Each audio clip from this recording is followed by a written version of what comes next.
आज हम container controls समझना शुरू करेंगे। सबसे पहला कंट्रोल हम देखते हैं ग्रुप बॉक्स। ग्रुप बॉक्स को हमने वैसे यूज किया हुआ है पहले ना, तो आज हम स्पेशली इसके ऊपर काम करेंगे।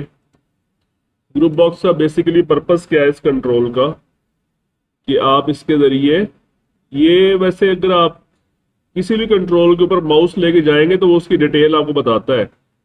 Displays a frame around a group of controls with an optional caption। तो बेसिकली इसका पर्पस क्या है, कंट्रोल्स को इकट्ठा एक जगह पे रखना। ठीक है, आपको याद होगा जब हमने रेडियो बटन्स का इस्तेमाल किया था तो वहां पे हमने उसको इस्तेमाल किया था। ठीक है, और लेकिन ये सिर्फ रेडियो बटन्स के साथ इस्तेमाल नहीं होता।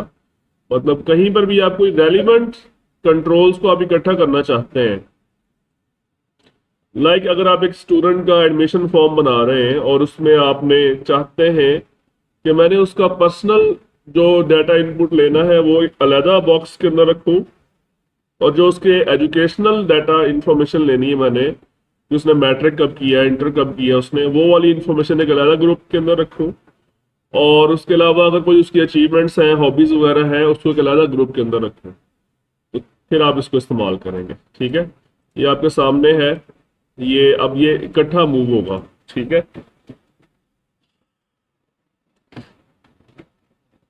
जितने भी कंट्रोल्स आप इसके अंदर बनाएंगे वो सारे इकट्ठे मूव होंगे इसके अंदर। ठीक है, समझ आ गई बात ये। अब इसमें ये जो कैप्शन है इसका, ये कैप्शन भी चेंज किया जा सकता है। ये जो टेक्स्ट प्रॉपर्टी में आप जाएं, यहाँ पे है क्या लिखा है, ग्रुप बॉक्स वन। अब फॉर एग्जांपल यहाँ पे लिखते हैं स्टूडेंट्स पर्सनल इंफॉर्मेशन, इस तरह से कैप्शन चेंज हो गया इसका, या इसको टेक्स्ट हम कह सकते हैं। और इसमें कोई खास प्रॉपर्टी नहीं है, बस यही है। हाँ, इसमें एक और चीज अगर आप चाहें तो ये जो टेक्स्ट है ना, ये जो कैप्शन है, ये खत्म भी हो सकता है। इसका जो टेक्स्ट है खत्म कर दें बिल्कुल ही, तो आप देखें कि ये बिल्कुल खत्म हो गया, लाइन लग गई उसकी जगह पे। ठीक है,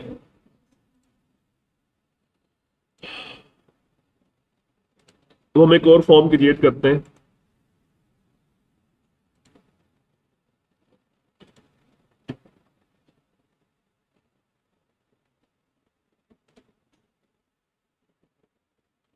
और नेक्स्ट कंट्रोल हम देखते हैं tab control, very important control. इसकी एग्जांपल हम देखते हैं इस वर्ड के अंदर ही देखते हैं। आप देख सकते हैं ये जो बेसिकली कंट्रोल देख रहे हैं, एक टैब आ रही है फॉन्ट की और इस साथ एक टैब आ रही है एडवांस की।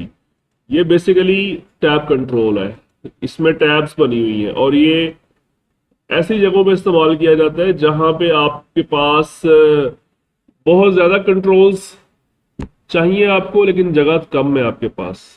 तो फिर इस तरह से डिफरेंट टैब्स बना के आप उसके ऊपर कंट्रोल्स को अरेंज करते हैं, मुख्तसर सी जगह के ऊपर ज्यादा काम हो सकता है।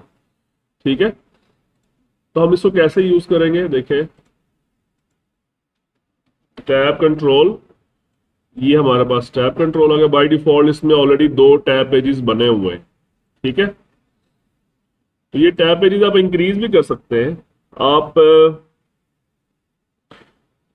इसका ये जो स्मार्ट टैग है इस पर क्लिक करें, क्या लिखा हुआ है, ऐड टैब, और ये रिमूव, तो ऐड पे क्लिक करें, करते जाएं, इसमें जितनी चाहे टैब्स आप ऐड कर सकते हैं। ठीक है, समझ आ गई है। मैं कंट्रोल जी प्रेस कर रहा हूं, फिलहाल हम दो टैब्स ही बना लेते हैं। यहां से भी कर सकते हैं। इसके अलावा ये एक प्रॉपर्टी है इसकी, टैब पेजेस, इसमें जाएं और ये देखें ये क्या है, टैब पेज कलेक्शन एडिटर, और tab page one, tab page two, इसमें आप और भी ऐड कर सकते हैं। ठीक है, और ये इसकी प्रॉपर्टीज देखें आप, प्रॉपर्टीज में क्या कुछ आ रहा है। इसमें इमेजेस भी लगाई जा सकती हैं। इमेजेस लगाने का तरीका मैंने आपको समझाया हुआ है, इमेज इंडेक्स को यूज करते हुए। बाकी इसमें जो सबसे इंपॉर्टेंट प्रॉपर्टी है वो यही है, टेक्स्ट की प्रॉपर्टी है। मैं फॉर एग्जाम्पल यहाँ पे लिखता हूँ पर्सनल इन्फो। ठीक है, और टैब पेज टू में गए, यहाँ पे लिख दिया हमने एजुकेशनल इन्फो। एक और हम बना लेते हैं, यहां पे हम लिख देते हैं कॉन्टैक्ट इंफॉर्मेशन। ठीक है, एक और बना लेते हैं हॉबीज। तो ये 4 टैब बन गई हमारे पास। अब इसके अंदर हम कंट्रोल्स लगाते हैं।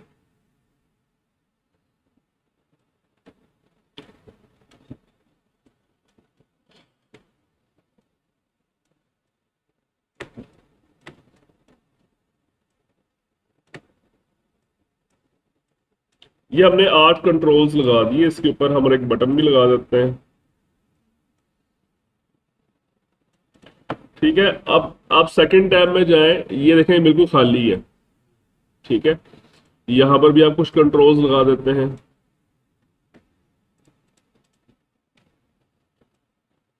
यानी आपके पास स्पेस कम है, लेकिन आपने टैब कंट्रोल को यूज करते हुए उसके यूज समझ लें 4 लेयर्स बना दिए आपने उसके।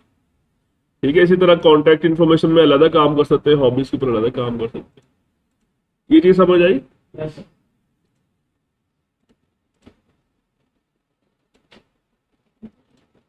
उसके बाद नेक्स्ट कंट्रोल है पैनल। Very important. हम एक न्यू फॉर्म क्रिएट करते हैं।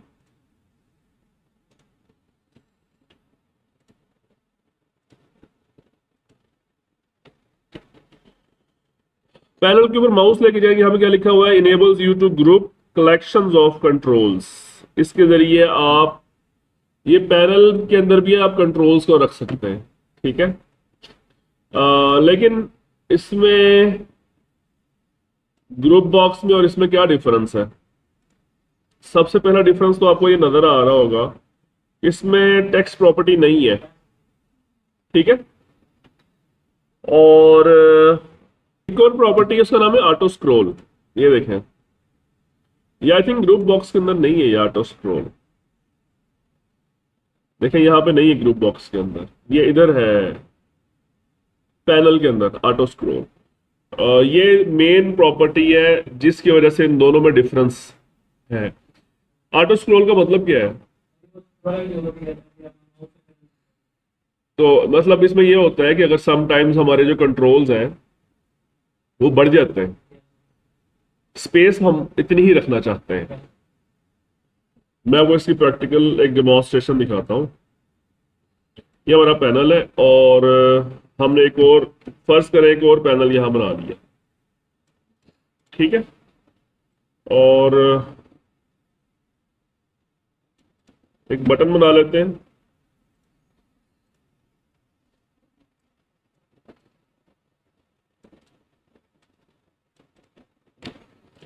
ये जो पैनल 1 है इसका ऑटो स्क्रॉल फॉल्स है ना, इसको ट्रू कर दें।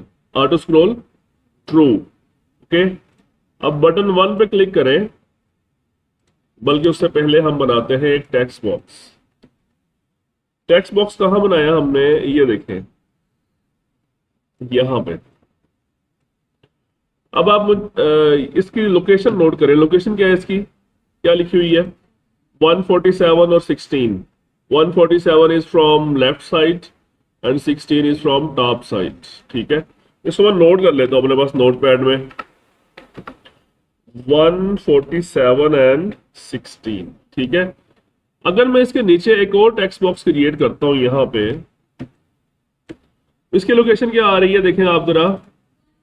x is same but y is 42। y क्या है? 42। यानी कितना डिफरेंस है इसकी y की लोकेशंस में? 26 का डिफरेंस है।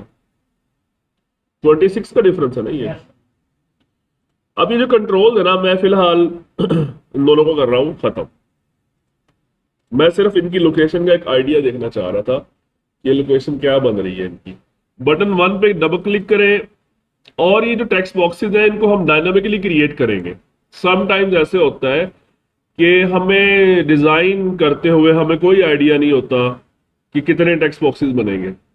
यूजर पे डिपेंड करता है कि कितने यूजर को कितने चाहिए, उसकी समटाइम्स ऐसी रिक्वायरमेंट्स होती हैं। तो हम फिर और रन टाइम पे डायनामिकली टेक्स्ट बॉक्सेस क्रिएट करते हैं, या कोई भी कंट्रोल्स आप क्रिएट कर सकते हैं डायनामिकली। हम यहाँ पे लिखते हैं टेक्स्ट बॉक्स। वैसे ये मैंने डायनामिकली क्रिएट करने का तरीका भी बताया था आपको एक लेक्चर में, मुझे याद है।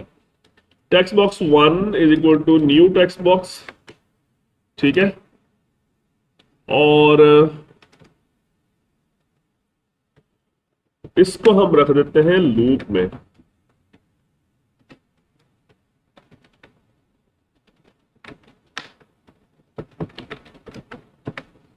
और हम यहां पे x की लोकेशन हमारे पास क्या थी 147, और y की लोकेशन क्या थी, इनिशियल लोकेशन क्या थी 16, और इंक्रीमेंट कितना हो रहा था y में, आई थिंक 26 का इंक्रीमेंट था, ऐसे ही था ना। अब ये 5 कंट्रोल्स हमने क्रिएट करने हैं, ठीक है। टेक्स्ट बॉक्स का ऑब्जेक्ट क्रिएट हो गया। Text box dot location is equal to new point, और यहां पे पहले आप x की लोकेशन देंगे और फिर y की लोकेशन देंगे, ठीक है। और उसके बाद y को आप इंक्रीमेंट करेंगे जितना इंक्रीमेंट की वैल्यू है। फिलहाल हम इसको 3 टाइम्स लूप को रन करते हैं। ये सारा काम हम कौन से फॉर्म पे कर रहे हैं, फॉर्म 3 पे। तो हम program.cs में जाके यहाँ पे जो स्टार्टिंग फॉर्म है हमारा, वो फॉर्म 3 कर देते हैं, ठीक है जी। अब बटन पे क्लिक करने से क्या होगा, कितने टेक्स्ट बॉक्सेस आए नहीं, उसकी रीजन क्या है। जब हम डायनामिकली कंट्रोल्स को क्रिएट करते हैं तो उन कंट्रोल्स को ऐड करना पड़ता है, ऐड करना पड़ता है। बाय डिफॉल्ट तो जितने भी कंट्रोल्स आप बनाते हैं ना, वो फॉर्म के कंट्रोल्स की कलेक्शन है, वहां ऐड होते हैं। लेकिन फिलहाल ये कहाँ ऐड होंगे, पैनल के अंदर ऐड होंगे। पैनल यूं समझ एक छोटा सा फॉर्म है, फॉर्म के ऊपर, फॉर्म के अंदर एक और छोटा सा फॉर्म है। तो सारी चीजें बिल्कुल वैसे ही काम करेंगी जैसे फॉर्म के ऊपर काम है। सारी तो नहीं कह सकते, खैर कंट्रोल्स ऐड हो सकते हैं वैसे, ठीक है। तो हमने इसको ऐड नहीं किया ना, कंट्रोल्स में ऐड नहीं किया। किसके कंट्रोल्स में ऐड करना है, पैनल 1 के कंट्रोल्स में। कंट्रोल्स डॉट ऐड, कौन सा कंट्रोल ऐड करना है, ये जो हमने टेक्स्ट बॉक्स बनाया अभी हमने, ठीक है।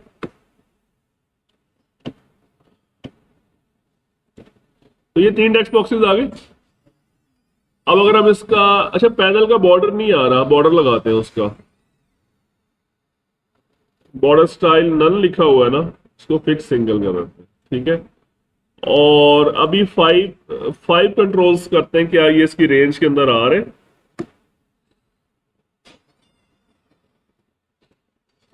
5 कंट्रोल्स भी इसकी रेंज में आ रहे हैं। अब हम ज्यादा करते हैं, 10 कर देते हैं।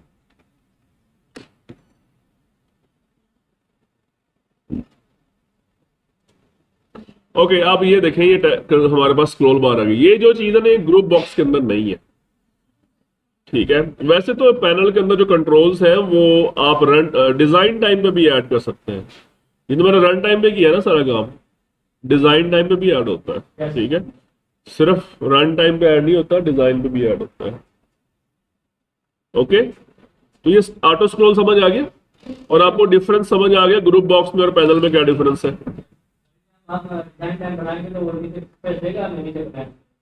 हाँ देगा। वैसे क्वेश्चन आपका अच्छा है, गुड क्वेश्चन, हम देखते हैं।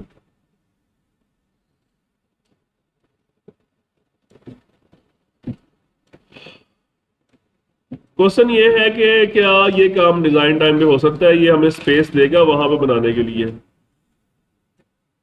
दे रहा है, ठीक है। लेकिन इसमें मजीद ये उससे बाहर चला गया है, उसके हम क्या स्क्रॉल बार से हाँ जा सकते हैं। ये मैं उसको एरो की से नीचे लेके जा रहा हूँ, ये देखो वो पैनल के अंदर ही है। दिस इज गुड क्वेश्चन, आप डिजाइन टाइम पे भी ये सारा काम कर सकते हैं, ठीक है। क्या आपके जहन में कोई ऐसी एग्जांपल है कि जिसमें डायनामिकली हमें कंट्रोल्स क्रिएट करने की जरूरत पेश आती हो, यूजर से इनपुट लेना है, हमें नहीं पता कि वो उसने कितने वैल्यूज इनपुट देनी है। कोई ऐसी एग्जांपल जहन में आ रही है रियल लाइफ से, कुछ बाय करना हो, वेरी गुड, ठीक है। बहुत अच्छा आपने बताया है। किसने बताया? शाबाश। समटाइम्स हम कोई लाइक किसी वेबसाइट है या हमने कोई डेस्कटॉप एप्लीकेशन बनाई है और यूजर कहते हैं मैंने 10 प्रोडक्ट्स खरीदने हैं या 5 खरीदने हैं, या वो रन टाइम पे डिसाइड होना है, वो डिजाइन टाइम पे आप डिसाइड नहीं कर सकते कि यूजर ने कितने। और इसी तरह से आपने अगर ऑनलाइन शॉपिंग का आपको कॉन्सेप्ट हो तो वहां पे एक फॉर्म होता है चेकआउट फॉर्म। चेकआउट पे सारी डिटेल्स आती हैं सामने कि आपने क्या क्या बाय किया है। वैसे तो वो लिस्ट व्यू में भी डिस्प्ले करवाया जा सकता है डाटा, लेकिन समटाइम्स यूजर से इनपुट भी लेना होता है, तो फिर वो टेक्स्ट बॉक्सेस में लेना है, तो हमें डिजाइन टाइम में आइडिया नहीं होता कि यूजर ने कितने प्रोडक्ट सेलेक्ट किए हैं। ठीक है। हाँ जी, पैनल कंट्रोल समझ आया। ये बहुत यूजफुल कंट्रोल है और इसके जरिए कंट्रोल्स की ग्रुपिंग की जाती है, उनको मैनेज किया जाता है। अब हम नेक्स्ट कंट्रोल स्टार्ट कर रहे हैं। नेक्स्ट कंट्रोल है table layout panel. Table layout panel क्या होता है इसको समझते हैं। ये बेसिकली पैनल की ही एक कैटेगरी है, लेकिन इसमें थोड़ा सा डिफरेंट स्टाइल में काम होता है। समटाइम्स आपको जो आपका फॉर्म है वो टेबुलर पॉइंट ऑफ व्यू से आपने कंट्रोल्स को अरेंज करना होता है। ठीक है। अभी आपके सामने एक कंट्रोल आ चुका है टेबल लेआउट पैनल, और इसके आप देख सकते हैं कि रोज और कॉलम बने हुए हैं। तो ये रोज और कॉलम इंक्रीज डिक्रीज भी किए जा सकते हैं। तो आप यहां पे स्मार्ट टैग में जाएं, देखें यहां पे लिखा है ऐड कॉलम, ऐड रो। ठीक है। इसी तरह ऐड कॉलम आ गया, remove last row, remove last column, edit rows and columns. तो ये आप देखें, इसको क्या हम क्या कहते हैं, कॉलम एंड रो स्टाइल्स। ठीक है।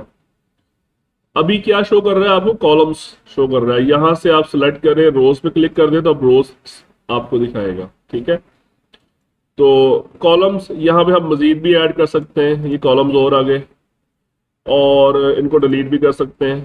ठीक है। और फिर इनका जो हर कॉलम का जो साइज है वो आप अपनी मर्जी से बता सकते हैं। इसमें 3 ऑप्शन है। एब्सोल्यूट, एब्सोल्यूट का मतलब होता है फिक्स, कि इसका इतना ही पिक्सल्स इसका साइज होना चाहिए। परसेंट का मतलब क्या है कि as compare to other complete table इसकी परसेंटेज कितनी होनी चाहिए, मतलब पूरे टेबल के अंदर ये वाला कॉलम कितने परसेंट इसका साइज होना चाहिए। ठीक है। हम कहते हैं इसको 20% होना चाहिए, कॉलम 2 जो है वो 30% होना चाहिए, और कॉलम 3 जो है वो होना चाहिए 50%। सही है। तो इसको फिलहाल मैं 50% पर रख देता हूं। ओके। अब देखें ये 20% पे है, ये 30% पे है, ये 50% पे है। अगर मैं इसको इंक्रीज करता हूं तब भी ये अपनी परसेंटेज को मेंटेन कर रहा है। आपने परसेंटेज के ऊपर इसका साइज फिक्स किया था ना, तो अभी भी वो ये 20 पे है, ये 30 पे, ये 50 पे है, तो मेंटेन कर रहा है। तो यहाँ पे बेसिकली होगा क्या कि आप यहाँ पे अपने कंट्रोल्स लगाएंगे। फॉर एग्जाम्पल आप यहाँ पे लगा देते हैं लेबल, ये लेबल आ गया। यहाँ पे एक और लेबल लगा देते हैं, ये आ गया लेबल। यहाँ पे हम लगा देते हैं बटन, इधर यहाँ भी बटन लगा देते हैं, यहाँ पे टेक्स्ट बॉक्स लगा देते हैं। ठीक है। अब देखें आपको कंट्रोल्स एक सीक्वेंस से लग रहे हैं, अलाइनमेंट उनकी फिक्स है। देखें टेक्स्ट बॉक्सेस लेफ्ट साइड से बिल्कुल बराबर है, बटन्स भी ऐसे हैं, लेबल्स भी ऐसे हैं। टेबुलर लेआउट बनाने का यही फायदा है ना कि आपकी जो अलाइनमेंट है कंट्रोल्स की वो बिल्कुल सेट होगी। ठीक है। और दूसरा इसका फायदा ये है कि रिस्पॉन्सिवनेस है इसके अंदर। What is responsiveness? वेबसाइट आप बनाते हैं ना, आपने देखी होंगी वेबसाइट, कि आप कोई भी वेबसाइट, जो मॉडर्न वेबसाइट्स होती हैं, वो जब उसको रीसाइज करते हैं तो वो ऑटोमेटिकली अपनी सारी चीजों को एडजस्ट करता है। रीसाइज करे तो वो चीजों को फैला देता है, और उसका साइज कम करे तो वो चीजों को ऐसा ऐसा एडजस्ट करता है कम साइज के अंदर अंदर। उसकी जो अपीयरेंस है, जो उसकी लुक है, वो बिगड़ती नहीं है। ठीक है। वो सेम रिस्पॉन्स आप यहाँ पे टेबल लेआउट पैनल के जरिए आप अप्लाई कर सकते हैं। फॉर एग्जाम्पल आप देखें इसको, ये टेक्स्ट बॉक्स है ना, इससे स्मार्ट टैग पे क्लिक करें और यहाँ पे बल्कि स्मार्ट टैग में ना जाए, डॉक की प्रॉपर्टी पढ़ी हुई है ना आप लोगों ने, ये डॉक है और इसमें आप फिल के ऊपर क्लिक कर दें। अब ये फिल हो गया इसके अंदर और इसको इसका डॉक भी फिल कर दें। ये बटन है, इसको भी डॉक फिल कर दें, सबको फिल कर दें।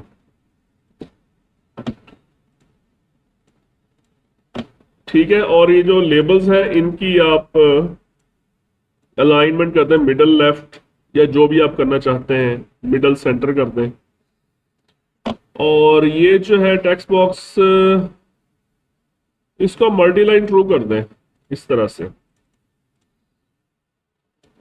अब ये हमारे पास बन गया है, ये देखिए अब मैं इसको रीसाइज कर रहा हूं तो साथ साथ ही अपनी शेप चेंज कर रहे हैं। ठीक है, और मैं इसको कर देता हूं कम साइज कर देता हूं और फॉर्म 4 को हम रन करते हैं इनिशियली।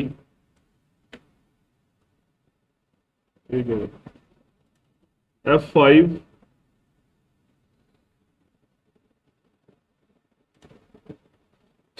अच्छा, अब ये देखिए हमारे पास ये आ गए। अच्छा, इसकी एंकर की प्रॉपर्टी मैंने सेट नहीं की। किसकी एंकर की प्रॉपर्टी सेट करनी थी? ये जो टेबल लेआउट पैनल है ये, इसको भी तो सेट करना था ना। एंकर टॉप लेफ्ट पे है, इसको चारों साइडों से एंकर कर दें इसको। अब इसको रन करते हैं तो अब देखें ये रिस्पॉन्सिवनेस शो कर रहा है ये बहुत इंपॉर्टेंट है टेबल। ये समटाइम्स हमें ऐसी सिचुएशंस आती हैं कि हमारा जो फॉर्म है जो हमने बनाया है, हम चाहते हैं यूजर इसको रीसाइज करने के काबिल हो, और जब वो रीसाइज करे तो तमाम कंट्रोल्स ऑटोमेटिकली अपनी पोजीशनिंग सेट करें, तमाम कंट्रोल्स अपनी पोजीशनिंग सेट करें, अपने आप को रीसाइज करें। तो ये सिर्फ टेबल लेआउट में पॉसिबल है। अगर आप टेबल लेआउट पैनल नहीं बनाते तो फिर मैनुअली आपको एक एक कंट्रोल पकड़ के ठीक करना पड़ेगा, उसकी कोडिंग करनी पड़ेगी आप, और वो बहुत मुश्किल हो जाएगा। ठीक है,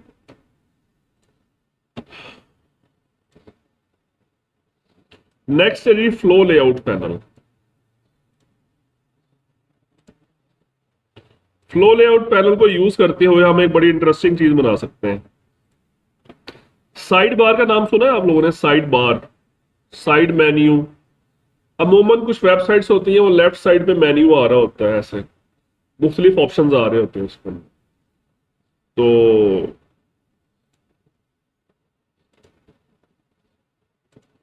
मैं यहां पर लिख रहा हूं फ्लो लेआउट पैनल, ये आ गया हमारे पास, और इसको मैं यहां पर रख देता हूं इस साइड पे। ठीक है, फ्लो लेआउट पैनल की स्पेशलिटी क्या होती है कि इसमें कंट्रोल्स एक फ्लो के साथ ऐड किए जा सकते हैं और वो ऑटोमेटिकली एक दूसरे के साथ अटैच होते चले जाते हैं।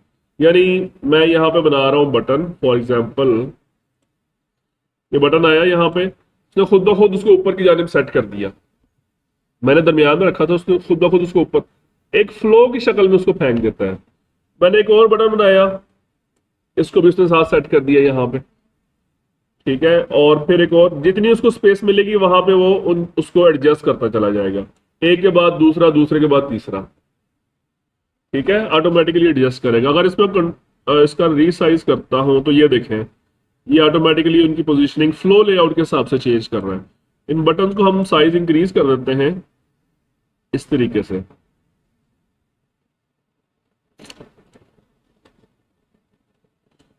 डॉक भी किया जा सकता है। अच्छा, इसमें एक और चीज होती है, ये है, ये क्या लिखा हुआ है? Flow direction. क्या लिखा हुआ है? क्या मतलब फ्लो डायरेक्शन का? ये देखें, ये है फ्लो डायरेक्शन। ये लेफ्ट टू राइट एडजस्ट कर रहा है उसको। कैसे एडजस्ट कर रहा है? अगर हम इसको चेंज करें, इसको करते हैं टॉप डाउन, अब क्या होगा? टॉप से डाउन की तरफ। और इसी तरफ इसमें दो ऑप्शंस और भी हैं, राइट टू लेफ्ट और बॉटम अप। ठीक है, ये सबसे इंपॉर्टेंट प्रॉपर्टी इसकी यही है। तो इसको यूज करते हुए हम एक छोटी सी एप्लीकेशन बनाते हैं, साइड मेन्यू हम बनाते हैं। ठीक है, अच्छा इसका साइज हम इतना ही रहने देते हैं।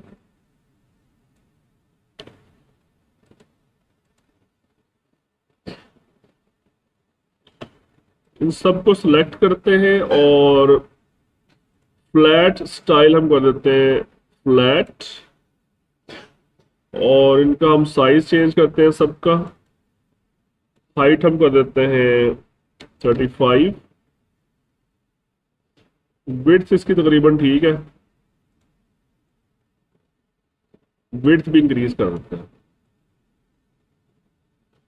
आपको याद होगा कल मैंने जो कल लेक्चर हुआ था उसमें मेन्यू स्ट्रिप बनाना सिखाई थी आपको मैंने। वो तो खैर बने बनाए मेन्यूज हैं। हम अगर चाहें कि हमारा मेन्यू साइड की तरफ आए, साइड लेफ्ट साइड पे आए या राइट साइड पे आए। अब ये जो मैंने फ्लो लेआउट पैनल बनाया है इसको मैं एंकर में जाके इस तरह से इसको सेटिंग कर रहा हूं, इसकी टॉप बॉटम एंड लेफ्ट, ठीक है। या सेकंड ऑप्शन ये हो सकता है डॉक में जाके इसको लेफ्ट साइड पे मैं इसको फिक्स कर देता हूं ऐसे। अब लेफ्ट साइड पे ये फिक्स हो गया है। दूसरा काम ये करते हैं कि हम यहां पे बना लेते हैं एक पैनल, यहां पे इस जगह पे, और इसकी लोकेशन हम सेट करते हैं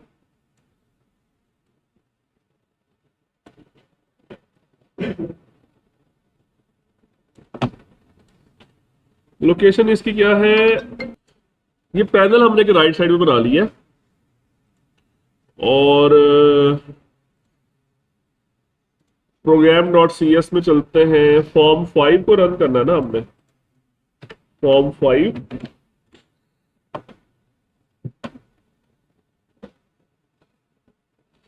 ओके। पैनल के हमने जो है बॉर्डर्स नहीं लगाए, ये लगा देते हैं बॉर्डर्स। बॉर्डर स्टाइल नन है, इसको फिक्स सिंगल कर देते हैं।